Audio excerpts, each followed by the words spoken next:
Сәлем, студент! Астана медицина университетіне қош келдің. Бүгін мен саған университетіміздегі сабақты бағалау жайлы толық айтатын боламын. Сабақтар үш түрлі критериймен бағаланады. Біріншісі практикалық сабақ, екіншісі өзіндік жұмыс, үшіншісі аралық бақылау.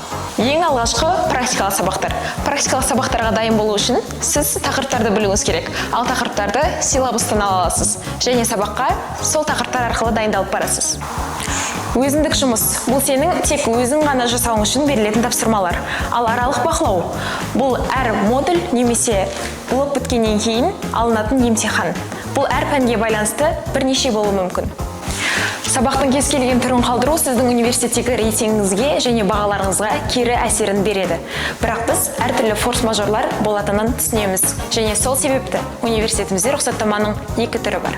Ол екі түріне сабақтан себепті және себепсіз қалу жатады. Сабақтан себепті қалу дегеніміз, яғни сіз мысалы ауырып қалуыңыз мүмкін. Бірақ ол кезде міндетті түрде өзіңізбен медициналық анықтамаңыз болу керек. Ал басқа себептер туралы сіз сайттағы академиялық саясат арқылы таныса аласыз. Ал сабақтан себепсіз қалу дегеніміз, ол кезде журналға болған жоқ белгісі қойылады және сіздің осы сабақтағы рейтингіңіз нөлге түседі. Ол сіздің ағымдағы аралық бақылауыңызға және жалпы рейтингіңізге кері әсерін беруі мүмкін. Анықтамамен сіз деканатқа барасыз, немесе онлайн түрде рұқсат алуға өтініш бересіз. Рұқсат алғаннан кейін 5 күн ішінде қалдырылған сабақты өтеуге мүмкіндігіңіз бар. Егер университеттің имиджін көтеретін іс-шараларға қатыссаңыз, сізге жақсы себеппен рұқсат беріледі. Ал енді жалпы рейтинг жайлы аздап сөйлесейік. Платон журналындағы барлық бағалар 100 балдық шкала арқылы қойылады. Осы қорытынды бақылауға дейінгі сіздің барлық бағаларыңыз аралық бақылау, өзіндік жұмыс, практикалық сабақтарыңыздың қорытындысы ретінде орды балл қалыптастырады.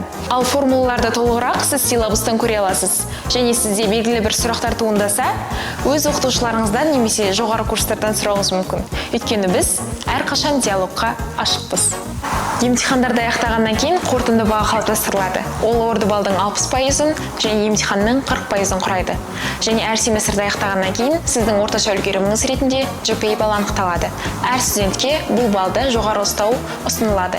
Өйткені бұл балл сіздің басқа университеттерге академиялық баруыңыз және университеттегі рейтингіңізге қатты әсер етеді. Егер сіздің орды баллыңыз 50-ге жетпесе немесе екінші әрекеттен емтихан тапсыра алмасаңыз не болады? Сіз бұл сабақты ақылы түрде қайтадан оқисыз және мемлекеттік стипендия алатын болсаңыз, стипендия төлемдерінен айырыласыз. Айта кетерлік жайт, егер сіздің игерілмеген кредиттарыңыз 12-ден асып кетсе, онда сіз оқудан шығарыласыз. Осыған байланысты, құрметті студент, біз сабақтарды өткізіп алмауға және әрқашан дайын болуға кеңес береміз. Егер сізде белгілі бір сұрақтар туындаса, әрқашан бізге хабарласыңыз.